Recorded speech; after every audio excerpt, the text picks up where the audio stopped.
من الشيطان الرجيم. بسم الله الرحمن الرحيم. أم حسبتم أن تدخلوا الجنة ولما يأتكم مثل الذي خلوا من قبلكم مستهم البأساء والضراء وزلزلوا حتى يقول الرسول والذين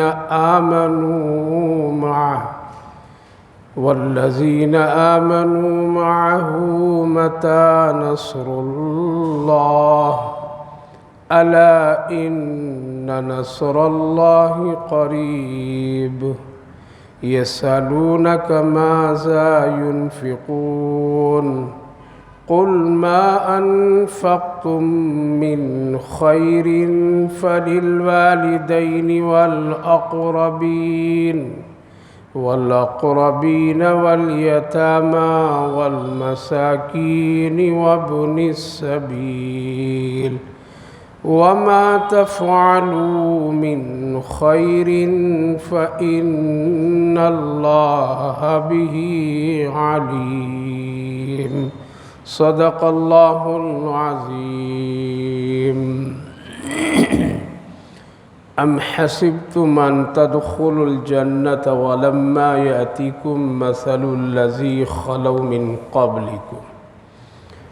کیا تم گمان کر بیٹھے ہو اس بات کی کہ تم جنت میں داخل ہو جاؤ گے اور جبکہ تم کو پہلے والوں کی طرح ابھی تکلیف اور دکھ سختی نہیں پہنچی ہے.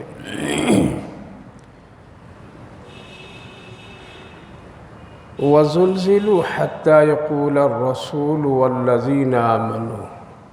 ایسی تکلیف کہ لوگ جھڑجھڑا گئے، یہاں تک کہ رسول بھی اور رسول کے ساتھی ایمان والے لوگ بھی کہنے لگے متی نصر اللہ، اللہ کی مدد کب آئے گی.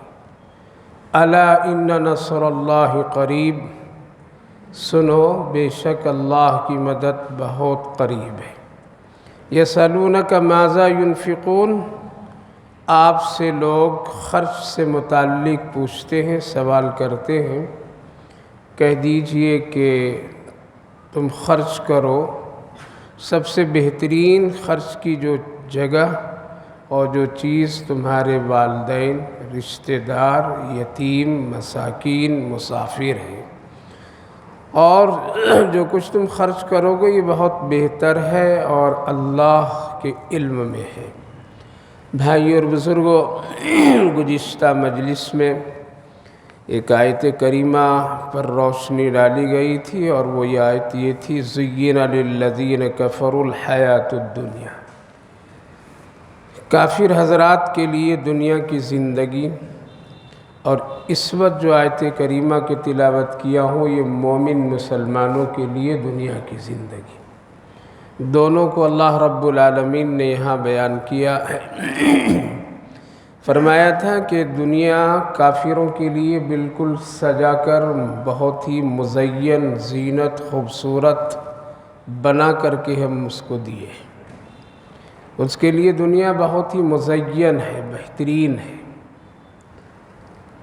لہٰذا لوگ کبھی کبھی جو آخرت کی تیاری اور آخرت کی فکر اور آخرت کے لیے کام کرتے ہیں، ان لوگوں کو وہ لوگ مذاق اڑایا کرتے ہیں کہ دیکھو اتنی اچھی دنیا میں رہ کر کے بھی یہ لوگ بہت ہی سیدھے سادھے، بہت ہی کم کھانا پینا، دنیا کی نعمتوں سے کوئی ان کو دلچسپی اور فائدہ نہیں، مذاق اڑاتے ہیں. تو اللہ تعالیٰ نے فرمایا تھا کہ کل پتہ چلے گا کہ ان کی حیثیت آخرت میں کیا ہے.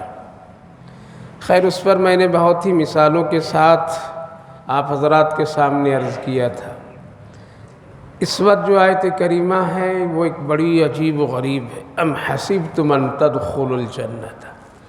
اس دنیا میں کسی بھی آدمی سے پوچھئے، چاہے وہ گنہگار ہی کیوں نہ ہو، برسوں کی وہ بے نمازی ہی کیوں نہ ہو۔ مرنے کے بعد تم کیا چاہتے ہو؟ اگر ایک مسلمان کے گھر کا آدمی مسلمان ہے تو وہ یہی کہے گا کہ آپ میرے لیے دعا کیجیے اللہ مجھے جنت دے۔ اس کے سوا اور کچھ بھی نہیں ہوتا ہے۔ ہر ایک آدمی گزرنے والے کے لیے ہی دعا کرتا ہے اللہ اس کو جنت الفردوس دے۔ ہر آدمی چاہتا ہے یہی۔ لوگ دعوے بھی بہت کرتے ہیں اور اپنے آپ کو دنیا ہی میں جنتی شمار کر کے بیٹھ جاتے ہیں، اور کبھی کبھی خود دوسروں کو بھی اسی طریقے پر لے آتے ہیں۔ تو اللہ تعالیٰ نے فرمایا کہ کیا تم گمان کر بیٹھے ہو کہ بڑی آسانی سے تم جنت میں چلے آؤ گے؟ ام حسبتم ان تدخلوا، کیا تمہارے گمان سے جنت مل جائے گی؟ تمہارے سوچ لینے سے جنت مل جائے گی؟ اگر ایسا ہوتا تو جنت تو بہت آسان، ہر کس و ناکس چلے جاتے۔ نہیں، اس جنت میں آنے کے لیے کچھ ہے، کام ہے، اور وہ یہ ہے کہ تم کو پہلے والے لوگوں کے حالات دیکھنے پڑے گی جن کو میں نے اس دنیا میں جنت کی بشارت دی ہے۔ بشارت کیا ہے؟ اس دنیا میں آدمی عمل کر کے جب دنیا سے جائے گا اور جنت چلا جائے گا اللہ کی توفیق سے، تو سارے جنتیوں کے لیے ایک بات آخری جو ہوگی، وہ سب سے بڑی نعمت ہوگی، وہ اللہ کی رضا ہوگی۔ سب سے آخری اللہ کے دیدار، اور اللہ پھر اعلان کرے گا کہ اے لوگو، اب میں تم سے کبھی بھی ناراض نہیں ہوں گا، تم ڈرنا نہیں۔ دنیا میں ہم لوگ ڈرتے ہیں، پتہ نہیں کام کریں گے اللہ ناراض ہو جائے گا، کہتے ہیں کہ بھائی یہ کام مت کرو اللہ ناراض ہو جائے گا۔ تو جنتیوں کے جب آخری دیدار اللہ سے ہوں گا، اور اس وقت میں لوگ ذرا وہی کیفیت دل میں پائیں گے کہ پتہ نہیں پھر اللہ ناراض نہ ہو جائے، تو اللہ کی طرف سے ایک اعلان ہوگا، اب ناراض نہیں ہوں گا تم سے، رضی اللہ عنہم ورضوا عنہ۔ سب کے لیے اس وقت، کس کے؟ سب کے لیے، تم سے میں راضی، تم بھی مجھ سے راضی۔ لیکن دنیا میں ایک طبقہ گزرا ہے، ایک جماعت گزری ہے، یہ نعمت اللہ نے اسی دنیا میں دے دی ہے، اور وہ جماعت ہے صحابہ کرام رضوان اللہ عنہم اجمعین۔ قرآن میں کئی جگہ پر اللہ نے صحابہ کے بارے فرمایا رضی اللہ عنہم ورضوا عنہ۔ یہ وہ پروانہ ہے، یہ وہ خوشنودی ہے، یہ اللہ کی رضا ہے جو سب سے بڑی نعمت ہے ایک ایمان والے کے لیے۔ ہر ایمان والے کو جنت میں جانے کے بعد یہ خوشخبری، یہ پروانہ ملے گا۔ لیکن صحابہ کرام رضوان اللہ عنہم اجمعین کو اللہ رب العالمین نے کیا کیا؟ اسی دنیا میں یہ پروانہ دے دیا، اسی دنیا میں ان کے لیے حکم نازل کر دیا، رضی اللہ عنہ ورضوا عنہ، ہم تم سے راضی۔ بعض ایسے موقع پر تو اللہ نے نام لے لے کر کے فرمایا۔ مثال کے طور پر میں ایک موقع پر جب حضرت سیدنا صدیق اکبر رضی اللہ عنہ اور حضرت عمر رضی اللہ عنہ دونوں کچھ اللہ کے رسول صلی اللہ علیہ وسلم کی خدمت میں مال لائے تھے، اس کی تفصیلات ہے جو حضرت ابو بکر صدیق رضی اللہ عنہ پورے گھر سے ایک ایک چیز کو چن چن کر کے لائے، لیکن وہ مقدار بہت کم، اور حضرت عمر رضی اللہ عنہ کا مقدار ذرا زیادہ گھر سے لائے تھے، اور اللہ کے رسول صلی اللہ علیہ وسلم کے سامنے دونوں پیش کیے، تفصیلات ہیں اس کے۔ لیکن جب حضرت ابو بکر صدیق رضی اللہ عنہ کی بات آئی تو حضرت جبریل علیہ السلام بھی اس مجلس میں تشریف لائے، اور اس حال میں آئے کہ جس طرح حضرت سیدنا صدیق اکبر رضی اللہ عنہ کے جسم مبارک پر کپڑا تھا ویسا ہی کپڑا پہن کر کے آئے، اور وہ کپڑا کیا تھا؟ کچھ پھٹا ہوا، کچھ پیوند لگا، کچھ ٹانکے لگے، یہاں تک کہ ببول کے کانٹوں سے انہوں نے ذرا جوڑ بھی رکھے تھے۔ ہو بہو وہی نقشہ، وہی کپڑا، وہی لباس۔ اللہ کے رسول صلی اللہ علیہ وسلم کے سامنے حضرت جبریل علیہ السلام بیٹھے تو اللہ کے رسول دیکھے، پوچھے جبریل یہ ایسا لباس تو کبھی بھی نہیں دیکھا تھا، اور یہ جیسا ویسا ابو بکر صدیق، ابو بکر جیسا ویسا تو آج۔ تو انہوں نے کہا تھا کہ اللہ کے رسول صرف میں ہی ایسا کپڑا نہیں پہنا ہوں، ایسا لباس میں ہی نہیں پہنا ہوں، بلکہ آج اللہ نے عرش و فرش کے سارے فرشتوں کو حکم دیا کہ ابو بکر صدیق کے نقل میں سب اسی کے طرح کپڑا پہن لو۔ تو آج سبوں نے پہن رکھا ہے ایسا، اور میں پہن کر کے اس لیے آیا ہوں اور ایک خوشخبری سنانے کے لیے آیا ہوں، اور وہ یہی ہے کہ اللہ رب العالمین نے کہا ہے کہ میرے محبوب سے کہو کہ وہ پوچھیں ابو بکر صدیق سے کہ وہ مجھ سے خوش ہیں اس حال میں یا نہیں خوش ہیں۔ حال کیا ہے؟ پیوند لگا ہوا۔ حال کیا ہے؟ ابو بکر صدیق رضی اللہ عنہ حال کیا ہے کہ پورے گھر سے وہ چیزوں کو چھانٹ چھانٹ کر کے نکالیں تو توڑا نکلا ہے۔ حال یہ ہے، پرانا کپڑا، پھٹا کپڑا، پیوند زدہ کپڑا۔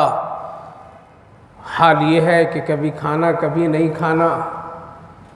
حال تو یہ ہے کہ کبھی زمین پر سویا تو بستر نہیں، تکیہ نہیں تو ہاتھ ہے، پتھر ہے، کیا ہے؟ حال یہ ہے۔ اس حال میں اللہ پوچھوا رہا ہے کہ میرے محبوب سے کہو کہ وہ پوچھیں ابو بکر صدیق رضی اللہ عنہ سے کہ وہ مجھ سے اس حال میں خوش ہیں یا نہیں خوش ہیں۔ میں تو خوش ہوں۔ کون کہہ رہا ہے؟ اللہ کہہ رہا ہے میں تو خوش ہوں، وہ خوش ہے یا نہیں خوش ہے؟ کیسی زندگی تھی ان کی؟ شانہ ٹھاٹ باٹ، یا اس کے علاوہ جتنے بھی صحابہ گزرے ہیں ان کی زندگی دیکھ لیجئے کیسی تھی۔ دو حالات زندگیاں صحابہ کے ساتھ اللہ نے پیش کیا۔ ایک ان کی زندگی اختیاری، انہوں نے مال اسباب دنیا دولت کے باوجود بھی وہ سادگی اور فقیرانہ درویشانہ زندگی اختیار کی ہو۔ یہ ان کے اختیار، یہ ان کے اختیار۔ ایک یہ۔ دوسری بات، وہ اپنی زندگی میں جو ہم لوگ پڑھتے رہیں کہ بڑی تکلیفیں اٹھائیں، مشقتیں اٹھائیں، وہ یہ ہے کہ وہ ایمان اسلام اور اس کی تحفظ کے لیے بہت محنت کی وہ حضرات۔ جہاد میں جان لے کر کے ہمیشہ بھی ایک زخم سکھتا نہیں تھا، فوراً تیار ہوتے تھے۔ ابھی وہ تلوار نیچے رکھ نہیں پاتے تھے، حکم دوسرا آ جاتا تھا۔ ابھی بچوں کو دیکھ نہیں پاتے تھے کہ باہر سے ان کو نکلنا پڑتا تھا، فاقہ ساری چیزیں۔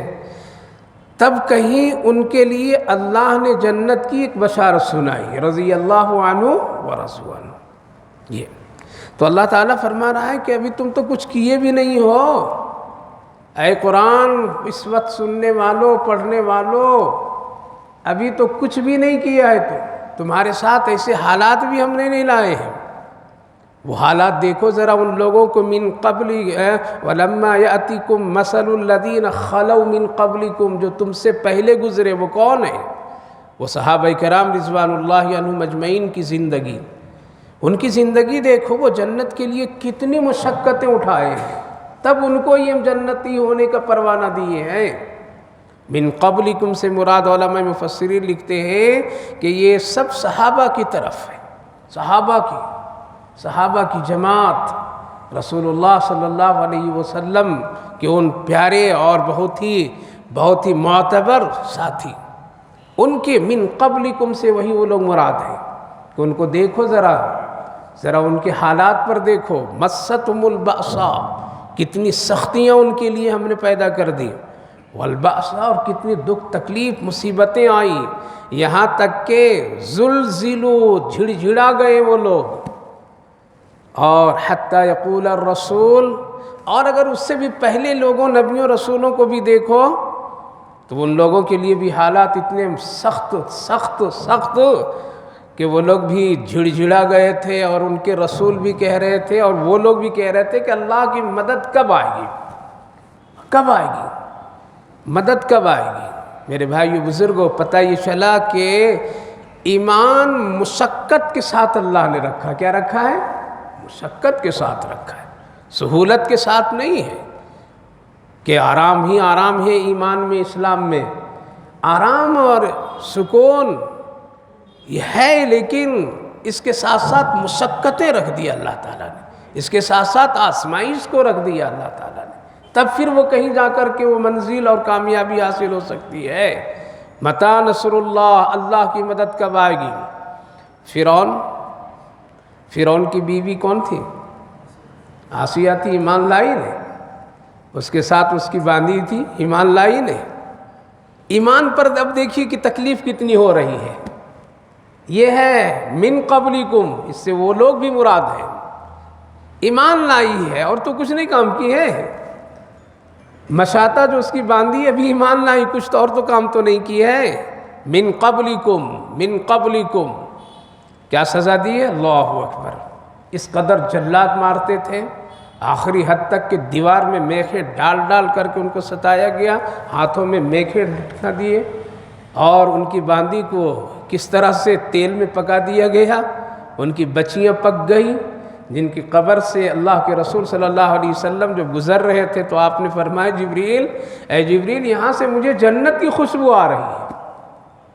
تو حضرت جبریل علیہ السلام نے آقا سے فرمایا یا رسول اللہ یہاں فرعون کی وہ باندی مشاطہ اور اس کی جلی بھنی بیٹیوں کی قبر موجود ہے. یہ ہے وہ جنت. ایسی جنت نہیں مل گئی. پک گئے وہ لوگ، جل گئے وہ لوگ، لیکن ایمان میں جنبش نہیں آنے دیے. تو اللہ تعالیٰ فرما رہا ہے لوگوں تم بیٹھے بیٹھے جنت کے خیال، جنت کے گمان میں بیٹھے ہو. ابھی تمہارے ساتھ میں ہم نے ایسا کوئی عمل نہیں کیا ہے، ابھی تمہارے ساتھ میں کوئی ایسے حالات پیش نہیں آئے ہیں. وہ تو بھوکے رہ کر کے بھی کبھی حرام نہیں کھانا پسند کیے، وہ کبھی کبھی اسلام اور اسلام کے سلسلے میں کبھی بزدلی کا شکار وہ نہیں ہوئے. وہ کبھی بھی رسول اللہ صلی اللہ علیہ وسلم سے صحابہ نہیں کہ یا رسول اللہ ابھی ہم تھکے ہوئے ہیں، میرے زخم سوکھے نہیں ہیں، ہم کیسے بھی جہاد میں جائیں گے. اللہ کے رسول آپ کا حکم چلیے لبیک. آج ہم لوگ تو بیٹھے بیٹھے چاہتے ہیں کہ ہماری جنت، امام صاحب کی دعا سے جنت، پیر صاحب کی دعا سے جنت، فلاں ہمارے لیے دعا کر دیں گے تم سیدھے جنت میں چلے جائیں گے. نہ. ام حسبتم ان تدخلوا الجنة ولما يأتكم مثل الذين خلوا من قبلكم. جب تک کہ ہم تم کو سختیوں کے ساتھ آزما کر کے تیرے ایمان کو ہم جائزہ نہیں لیں گے اس وقت تک کہ جنت کے فیصلے تیرے حق میں نہیں ہو سکتے. میرے بھائیو بزرگوں، ہم کو دیکھنا پڑے گا کہ اس ایمان کے پیچھے قربانیاں ہیں، اور لوگوں نے قربانیاں دی ہے تب یہ معاملہ سامنے آیا ہے اور یہاں تک کہ ایمان اسلام پہنچا ہے. عیش و آرام کے ساتھ میں یہ نہیں کام ہو سکتا ہے، نہیں ہو سکتا ہے. بہت صبر، آزمائش اور بہت ساری ہمت اور حوصلے کے ساتھ، باطن قوتوں کے ساتھ ڈٹنا پڑتا ہے اور اپنے ایمان کے ساتھ میں قائم رہنا پڑتا ہے، تب کہیں وہ کسے ہوتے ہیں. صحابہ کرام رضوان اللہ عنہم اجمعین کی زندگی میں تو حالات ہی ایسے تھے نا. اور یہ ہم لوگ سنتے ہیں کہ ان لوگوں کو بڑی پریشانیاں ہوئی، کھانا نہیں ملا، یہ نہیں ملا. یہ سب ان سب حضرات کی اختیاری زندگی تھی، وہ لینا نہیں پسند کرتے تھے، اور مل بھی گیا تب بھی وہ پسند ہی نہیں کرتے تھے، استعمال ہی نہیں کرتے تھے. وہ واقعہ آپ کو بہت ہی مرتبہ سنے بھی ہوں گے، سنائے ہوں گے علماء کرام. حضرت ابو عبیدہ بن جراح رضی اللہ عنہ جو ملک شام کے گورنر ہیں، بہت مالدار ملک کے گورنر، جن کے بارے میں شکایتیں آئی تھیں کہ امیر المومنین عمر فاروق رضی اللہ عنہ یہ جو گورنر آپ بنا کے بھیجے ٹھیک نہیں ہے، ٹھیک نہیں ہے. یہ رات میں ملتے نہیں ہیں، مہینے میں بھی چھٹیاں کر لیتے ہیں، جمعہ کو بھی چھٹی کر لیتے ہیں، اور بڑے سیدھے سادھے رہتے ہیں، بالکل عام آدمی کی طرح رہا کرتے ہیں. یہ بادشاہ ہیں، گورنر ہیں، تو ان کو ایک اپنی شان شوکت کے ساتھ رہنی چاہیے، ان کی ایک الگ پہچان ہونی چاہیے. لیکن یہ عام آدمی کی طرح رہتے سہتے ہیں. اس کو ہٹا دیجیے. حضرت عمر رضی اللہ عنہ سن کر کے خود سفر کیے، مسجد میں نماز پڑھا رہے تھے، پیچھے حضرت امیر المومنین نماز پڑھ رہے تھے. نماز سے فارغ ہوئے تو حضرت ابو عبیدہ رضی اللہ عنہ نے دیکھا امیر المومنین اچانک آپ کیسے آ گئے، کوئی طلا کوئی خبر نہیں. کہاں تم سے خاص ملاقات کے لیے آیا ہوں. اللہ، چلو اپنا گھر دکھاؤ، کہاں رہتے ہو. کہا کہ چلیے.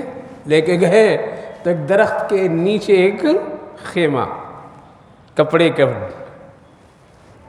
کہا کہ یہاں رہتا ہوں، آپ آئیے اندر بیٹھیے. گفتگو کرتے رہیں. کہا کہ بھوک لگی ہے ابو عبیدہ، مجھے کچھ کھلاؤ. کہا کہ ضرور کھلاتا ہوں. گئے اور ایک تھیلا لٹک رہا تھا، اس سے 2 روٹی نکالے، توڑے اور پانی میں ڈال کر نمک اوپر سے چھڑک دیے. کہا کہ امیر المومن ذرا انتظار کیجئے 5 منٹ، روٹی بھیگ جائے پھر ہم دونوں کھائیں گے. وقت کا گورنر ہے، کئی ملکوں کا گورنر، روٹی تیار ہوگی، دونوں بیٹھ کر کے مزے، ایک کی حکومت آدھی دنیا پر ہے اور ایک کئی ملکوں کا گورنر ہے۔ ہم تو آج مہمانوں کے استقبال تو سود کے پیسے سے کرتے ہیں، آ رہا ہے مہمان ہم کو کھلانا ہے، یہ ہے ہمارا ایمان، جنت ایسے چلے جائیں گے۔ اس کے بعد پوچھتے ہیں کہ آنا میرا اس لیے ہوا، تمہاری 3 شکایتیں 4 شکایتیں۔ ایک تو یہ ہے کہ تو مہینے میں ایک چھٹی کرتے ہو پورے دن، ہفتے جمعے کو بھی پورے دن چھٹی منا لیتے ہو، رات کو لوگوں سے نہیں ملتے ہو، یار اس حال میں رہا کرتے ہو، ذرا ایک وقت ہے تو اچھے سے رہا کرو۔ جواب دیے، میں یہ کہہ رہا ہوں میرے بھائیو بزرگوں، ان کو دنیا بھی ملی لیکن وہ بدلے نہیں،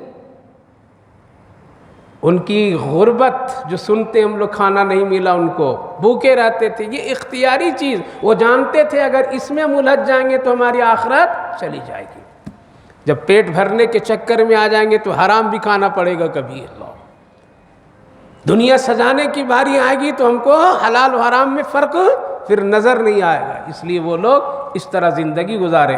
کہا کہ امیر المومنین مہینے میں ایک مرتبہ چھٹی اس لیے کرتا ہوں، ابھی جو روٹی میں آپ کو کھلایا ہوں مہینے میں ایک مرتبہ میں 30 روٹی دن میں پکاتا ہوں، دھوپ میں سکھاتا ہوں، جب یہ روٹیاں سکھ جاتی ہیں تو ایک تھیلے میں رکھ دیتا ہوں میں، اور روزانہ ایک ہی روٹی کھاتا ہوں، 2 نہیں کھاتا ہوں میں، اس لیے ایک چھٹی کر لیتا ہوں۔ اچھا، اور جمعہ کو کہا کہ جوڑے میرے پاس 2-4 نہیں ہیں، ایک دھوتا ہوں سکھاتا ہوں اور اسی کو پہنتا ہوں اور پھر جمعہ کی نماز کے لیے جاتا ہوں، اس لیے کپڑے دھونے سکھانے میں مجھے 1 دن کا وقت لگ جاتا ہے، اور جمعہ یوں ہی ذرا سے ہے۔ اچھا، رات میں کیوں نہیں ملتے ہو؟ کہا کہ دن بھر خدمت کرتا ہوں اللہ کی مخلوقوں کی، سب کا کام سن لیتا ہوں، سب کی ضرورتیں سن لیتا ہوں، اور رات میں خالق کو سناتا ہوں، اے اللہ تیرے فلاں بندے کی فلاں ضرورت ہے، تو ہی اس کی پوری کر دے اللہ۔ تو دین اللہ کی مخلوق کے لیے اور رات خالق کے لیے ہے، اسی لیے میں ملتا نہیں ہوں۔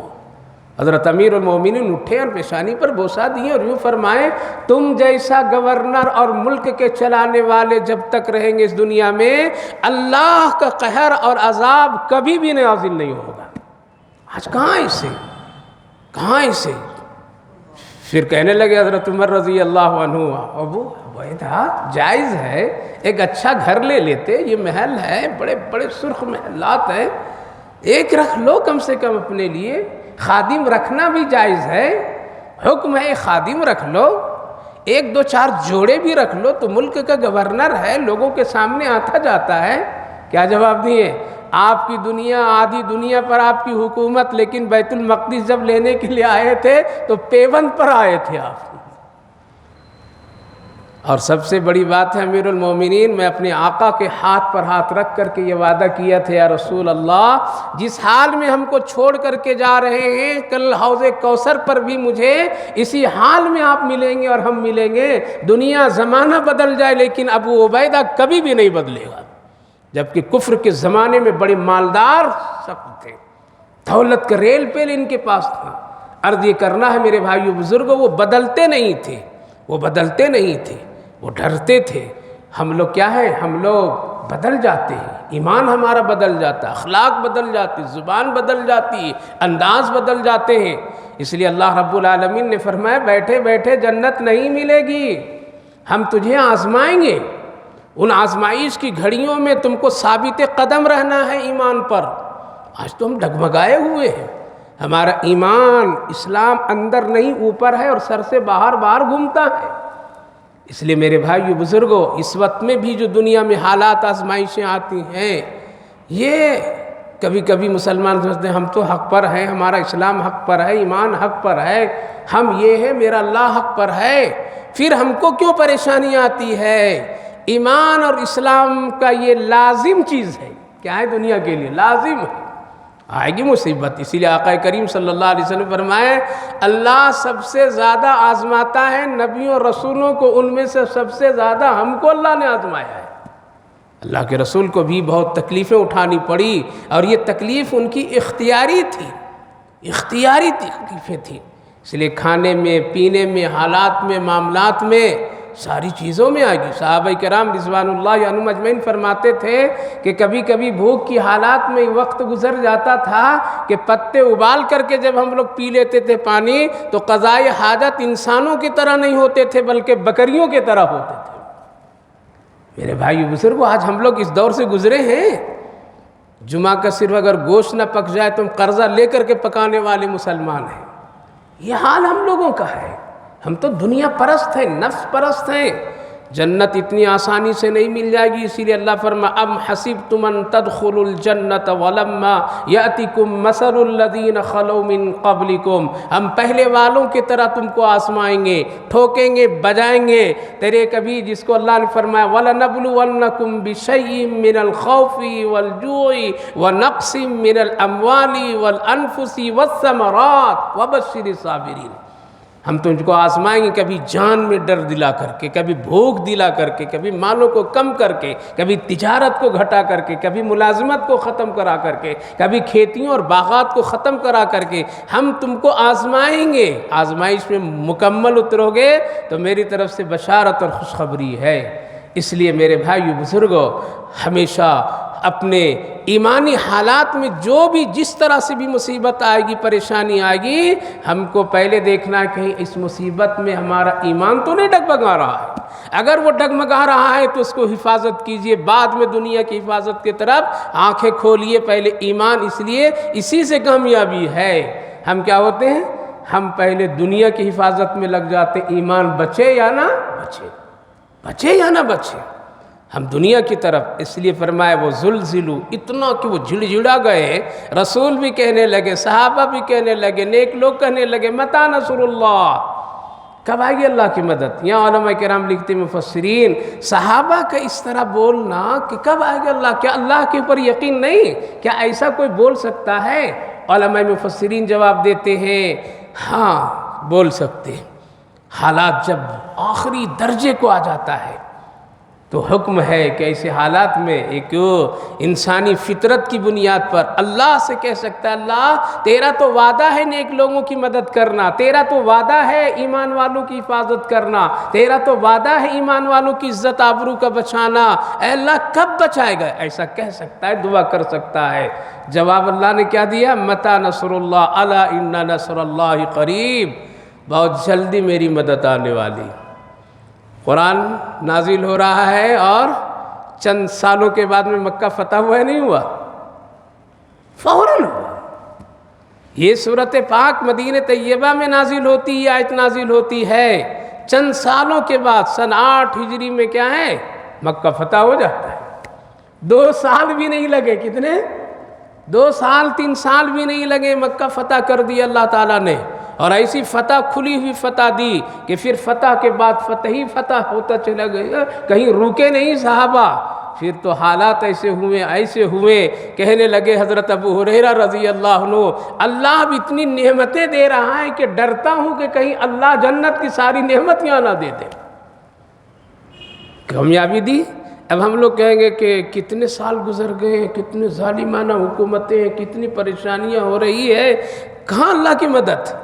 ذرا اپنے طرف بھی غور کر کے دیکھ لیجئے، ہم کتنے بدلے ہیں، مسلمان آج کتنا بدلا ہے، مسلمان آج رسول اللہ صلی اللہ علیہ وسلم کے اخلاقی حالات کو کتنا اپنایا ہے، کتنا ہمارے ذریعے سے اسلام کو فائدہ ہو رہا ہے، ہماری باتوں سے، ہمارے اخلاق سے، ہمارے معاملات سے۔ ایک صحابی سے کسی نے پوچھا تمہارے ایمان لانے کی وجہ کیا بنی؟ صحابہ آپس میں گفتگو کر رہے ہیں، میری وجہ تو یہ بنی، تیری وجہ کیا بنی تھی؟ کیا جواب دیے؟ کہا کہ دیکھو میرے ایمان لانے کی جو وجہ ہے وہ عجیب و غریب وجہ ہے۔ کیا؟ کہ وجہ یہ بنی کہ میں جب کفر میں تھا، ایک موقع ایسا آیا کہ میرا ایک اکلوتا بیٹا تھا، وہ بیٹا میرا گم ہو گیا، میں بہت تلاش کیا لیکن کہیں ملا نہیں۔ کسی نے کہا کہ جا محمد الرسول اللہ صلی اللہ علیہ وسلم سے دعا کرا لو، تیرا بچہ ہو سکتا ہے، کیا ہے، مل جائے گا۔ تو میں بھاگے آیا محمد صلی اللہ علیہ وسلم کی خدمت میں، دیکھے مجلس لگی ہوئی تھی، میں آ کر کے سیدھے بیٹھا اور اپنے فریاد رسول اللہ صلی اللہ علیہ وسلم کی خدمت میں پیش کیا۔ ابھی میں کہی رہا تھا، سنا ہی رہا تھا کہ مجمع میں ایک شخص کھڑا ہوا اور کھڑا ہو کر کے کہا یا رسول اللہ میں اس کو بھی پہچانتا ہوں، اس کے بچے کو بھی پہچانتا ہوں، مدینے کے فلاں اس علاقے میں مدینے کے بچوں کے ساتھ اس کا بچہ کھیل رہا ہے۔ بس اتنا بھی سننا تھا، وہ پوری بات بھی رسول اللہ صلی اللہ علیہ وسلم کی خدمت میں نہیں سنا سکا، اور اٹھا اور خوشی کے مارے بھاگنے لگا۔ آقا کریم صلی اللہ علیہ وسلم نے روکا کہ رکو رکو رکو رکو، کیوں اتنے تیزی سے بھاگ رہے ہو، دوڑ رہے ہو؟ کہا کہ محمد صلی اللہ علیہ وسلم معلوم ہے باپ کے جذبات کیا ہوتے ہیں، تھک گیا تھا، خوشی ہوئی ہے، کیا خوشی ہوگی وہ میں بتا نہیں سکتا، اس لیے بھاگے جا رہا ہوں اپنے بیٹے سے ملنے کے لیے۔ تو آقا کریم صلی اللہ علیہ وسلم نے فرمایا دیکھو جا رہے ہو ٹھیک ہے، میں بھی جانتا ہوں باپ کے دل کے جذبات کو، لیکن ایک بات کا خاص خیال رکھنا، وہاں اور بچے کھیل رہے ہوں گے، ان بچوں میں کچھ یتیم بچے بھی ہوں گے، تم جاؤ گے تو محبت کی ادا، محبت کے جملے، ایک درد اور ایک بڑی مشفقانہ آواز تیری ضرور نکلے گی، اور تم بچے کو پکڑو گے، چمٹو گے، چومو گے، گلے لگاؤ گے۔ دیکھو یہ کام وہاں نہیں کرنا، ورنہ کسی یتیم کے دل میں اگر اور آنکھوں میں یہ چیز آئے گی تو اس کو خیال آئے گا اگر میرا بھی باپ ہوتا تو مجھے اسی طرح پیار سے بولتا، سینے سے لگاتا، بوسہ دیتا۔ اس لیے اگر تم کو یہ کام کرنا ہوگا تو ذرا ہٹ کر کے پردے میں کر لینا، میرے ایمان لانے کا یہی ذریعہ بنا اللہ، کہ جس کا ایمان اور جس نبی کے اخلاق جو اتنے خیال دوسرے کے رکھتا ہو، سوچو وہ اسلام کتنا سچا، وہ نبی کتنا سچا، میرے ایمان لانے کے یہی ذریعہ۔ میرے بھائیو بزرگوں آج ہے ہم، اسی لیے آقا کریم صلی اللہ علیہ وسلم فرمائے گوشت پکا تو گوشت کی خوشبو زیادہ ڈھکن ڈال دینا تاکہ پڑوسیوں کو بھی نہ جائے خوشبو۔ اگر کوئی تمہارے سامنے بیوہ عورت ہے تو اس کے سامنے تم اپنی بیوی سے پیار بھرے انداز سے نہیں ملنا تاکہ کہ اس کے دل میں صدمہ نہ پہنچے۔ کیا اسلام کا طریقہ ہے، کیا اسلام کا اخلاق ہے، رسول اللہ صلی اللہ علیہ وسلم کا اخلاق ہے۔ آج ہم لوگ کتنا فیصد ہیں فالوور ہیں، کتنا ہم لوگ اپنائے ہوئے، ہم تو آج دکھ اور تکلیف دینے میں مسلمان جتنا ماہر ہے شاید کہ کوئی اور ہو۔ اس لیے آزمائش ہے، جنت تبھی ملے گی، یہ 5 وقت کی نمازوں سے نہیں ہوگی، یہ مہینے سال کے روزوں سے نہیں ہوگی، اس میں بڑی محنت، مشقت، صبر، ہمت، حوصلہ۔ ہمارے اکابر اسلاف نے اسی کام کو بچانے کے لیے اس ملک میں بھی اتنی قربانیاں دی، اتنی قربانیاں دی کہ وہ مثالیں مکمل نقشہ آ رہا تھا جو نقشہ صحابہ کے دور میں تھا، سب وہی ہوئے۔ اس لیے میرے بھائیو بزرگوں ہم کو اس ملک میں بھی رہنا ہے تو کس کس حالت میں رہنا ہے؟ ایمان کے ساتھ رہنا ہے، اخلاق کے ساتھ رہنا ہے۔ آزمائش ہو تو اس کو ہم اللہ کے سامنے پیش کرنا ہے، اپنے ایمان کو کمزور نہیں ہونے دینا ہے۔ فرمایا اللہ کے رسول صلی اللہ علیہ وسلم حتیٰ یقول الرسول، رسول بھی جھڑجھڑا کر کے کہنے لگے، ان کے ساتھی صحابہ بھی کہنے لگے کب آئے گی مدد؟ اللہ نے وعدہ کیا الا ان نصر اللہ قریب، بہت جلدی میری مدد، اور آ گئی۔ چند سالوں میں ایسی مدد آئی، ایسی مدد آئی، دنیا دیکھتی رہ گئی، لیکن سب بدل گئے لیکن صحابہ نہیں بدلے، اسی حال میں اسی نقشے میں رہے وہ، جس کی وجہ سے اللہ نے اوروں کو جنت میں رضا کا پروانہ دے گا، صحابہ کو اللہ نے دنیا ہی میں پروانہ دے دیا۔ اس لیے صبر سے رہیے، ہمت کے ساتھ رہیے، ایمان کی فکر کیجیے، آخرت کی فکر کیجیے۔ دنیا میں یہ سب آئیں گے، گزر جائیں گے، دنیا میں حالات آئیں گے اور بنتے چلے جائیں گے۔ آخری ایک آیت، اس کے بعد یسألونک عن ماذا ينفقون۔ قرآن کریم میں صرف 17 جگہ صحابہ کے سوال کو اللہ نے نقل کیا۔ کتنے؟ 17۔ ہم لوگ 1 منٹ میں 17 سوال کرتے ہیں، کتنے؟ 1 منٹ میں 17 سوال کر دیتے ہیں، ایسا ویسا، یہ کیوں وہ کیوں۔ پوری زندگی میں صحابہ نے جو سوال کیے اسلام سے متعلق، اپنی شریعت سے متعلق، ان کی تعداد کتنی؟ 17۔ جس کا جواب کون دیا؟ اللہ نے دیا۔ باقی کچھ سوالات ہیں جو رسول اللہ صلی اللہ علیہ وسلم سے وہ الگ ہے، لیکن اللہ نے جن سوالوں کا جواب دیا اس کی تعداد کل 17۔ کیوں بھائی اتنی کم تعداد سوال کے کیوں؟ صحابہ سوال کرنے والے نہیں تھے، وہ عمل کرنے والے تھے۔ عمل کرنے والا سوال نہیں کرتا ہے، عمل کرنے والا تحقیق میں نہیں جاتا ہے، عمل کرنے والا کھود کرید میں نہیں جاتا ہے، عمل کرنے والا ٹوہ بازی نہیں کرتا ہے، عمل کرنے والا شریعت میں کیڑے نہیں نکالتا ہے، شریعت کے الجھنوں میں نہیں پڑتا ہے، بلکہ وہ کیا کرتا ہے؟ محنت و مشقت عمل میں لگاتا ہے، عمل میں لگاتا ہے۔ اس لیے صحابہ اپنی پوری زندگی عمل میں لگائیں، سوالات میں نہیں لگائیں۔ اسی لیے تو نہیں ایک سوال یسألونک ماذا ينفقون، ہے میرے نبی آپ پوچھئے اللہ سے کہ ہم خرچ کرنے کا جو حکم اللہ دے رہا ہے یہ نفلی خرچ کے بارے میں، نفلی صدقات کے بارے میں، کہاں کریں اور کس کو دیں؟ کس کو دیں؟ اللہ جواب قل ما انفقتم من خیر فللوالدین، کہہ دیجئے میرے نبی اپنے ساتھیوں سے کہ تمہارا سب سے بہترین خرچ کرنے کا جو اول نمبر کا درجہ ہے وہ ہے تیرے ماں باپ۔ کون؟ ماں باپ۔ پتہ چلا ماں باپ کا زندے میں بھی کھلانا اور دنیا سے جانے کے بعد بھی اس کے لیے کچھ کرنا، یہ کیا ہے؟ سب سے بہترین نیکی کا ذریعہ ہے، سب سے بہترین نیکی کا ذریعہ ہے۔ اسی لیے اللہ کے رسول صلی اللہ علیہ وسلم نے فرمایا جب تمہارے زندگی میں روزی کی تنگیاں محسوس ہونے لگے تو دیکھو کہیں تمہارے والد تو ناخوش نہیں ہیں، اگر زندہ ہیں تو خوش کر لو، روزی کی برکت اللہ بڑھا دے گا، اور اگر دنیا سے جا چکے ہیں تو ان کے لیے مغفرت کی کثرت سے دعا کیا کرو، اللہ اس کی برکت سے کیا کرے گا؟ روزی میں برکت عطا فرمائے گا۔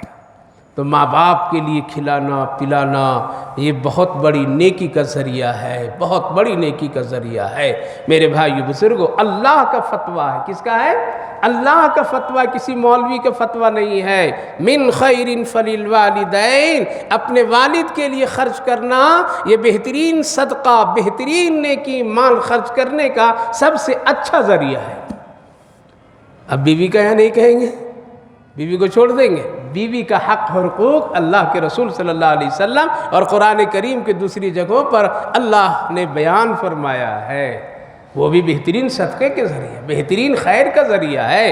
سب سے پہلے اپنے مال کا استعمال اچھا سے کرنے کا، اپنے ماں باپ کو کھلاؤ، اپنے بیوی بچوں کو کھلاؤ۔ ماذا ينفقون، والاقربین، رشتہ داروں کو، والیتامی، یتیموں کو، والمساکین، مسکینوں کو، مسافروں کو، وما تفعلوا من خیرین فإن اللہ بہ علیم، جو کچھ تم خرچ کرو گے وہ سب ٹوٹل میرے پاس پاؤ گے اور بہترین پاؤ گے، اس میں ذرہ برابر بھی کمی نہیں ہوگی، کسی طرح سے اس میں ہم گھٹائیں گے نہیں۔ اس لیے خرچ کرنے کے متعلق صحابہ نے پوچھا تو ان کے جواب خود اللہ رب العالمین نے دیا، ان میں سب سے پہلا درجہ ہے ماں باپ کا۔